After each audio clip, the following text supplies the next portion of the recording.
वडे चांगले झालेले आहेत. आता आपण याला काढून घेऊ. हे बघा आपले वडे, साबुदाणा वडे छान तयार झालेत बघा. चांगले तयार झालेत, फुगलेत पण छान आहे बघा. कसं छान फुगलेत बघा. हे बघा आपण आषाढी एकादशी निमित्त आपण साबुदाणा वडा बनवणार आहोत. त्याच्यासाठी मी 1 कप साबुदाणा भिजायला घातला होता रात्री.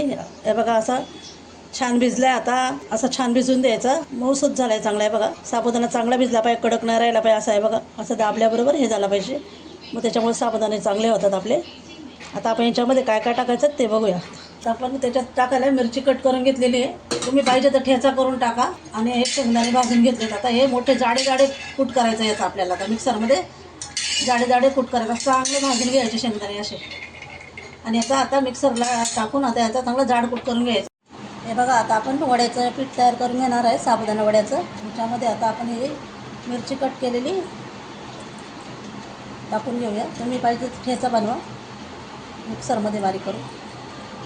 मीठ घालूया आपण. असा जाडा कूट करून घेतला शेंगदाण्याचा. असं जाड करून घ्यायचा कूट, बारीक करायचा नाही, जाडा कूट टाकायचा. तर याच्यामध्ये आपण शेंगदाण्याचा कूट टाकून घेऊ. असा थोडासा टाकायचा, जाडा असं थोडं कूट टाकून घ्यायचा.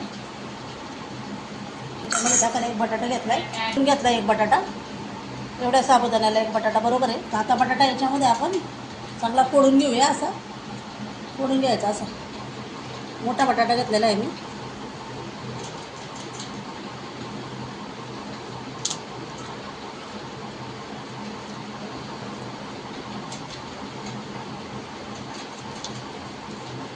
असं पीठ एकदम हे करून घ्यायचं चांगलं. तुमच्याकडं जिरा आणि कोथिंबीर टाकत नाही उपवासाला, तुमच्याकडे टाकत असेल तर तुम्ही टाका. असं एकदम चांगलं मिक्स करून घ्यायचं, मळून घ्यायचं चांगलं गोळायचा. म्हणजे आपले वडे छान येतात. हे बघा आपलं वड्याचं पीठ छान तयार झाले. आता आपण वडं करायला घेऊया.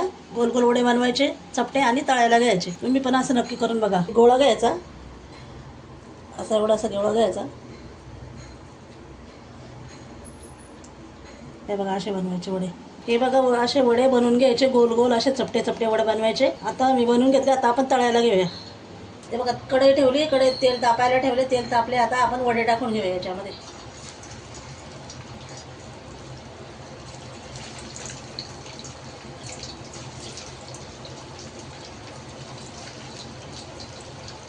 हे बघा साबुदाणा आता आपण पलटी करून बघूया. साबुदाणा तेल टाकल्यानंतर लगेच पलटी करायचं नाही. 5 ते 7 मिनिटांनी चांगला होऊ द्यायचा. मंद गॅसवर चांगला खाली शिजल्यानंतरच पलटी करायचा. हे बघा असा कलर आला पाहिजे. असं चांगलं होऊ दिल्यानंतरच पलटी करायचा. लगेच पलटी करायची, घाई करायची नाही. हे बघा आपले वडे चांगले झालेले आहेत. आता आपण याला काढून घेऊ.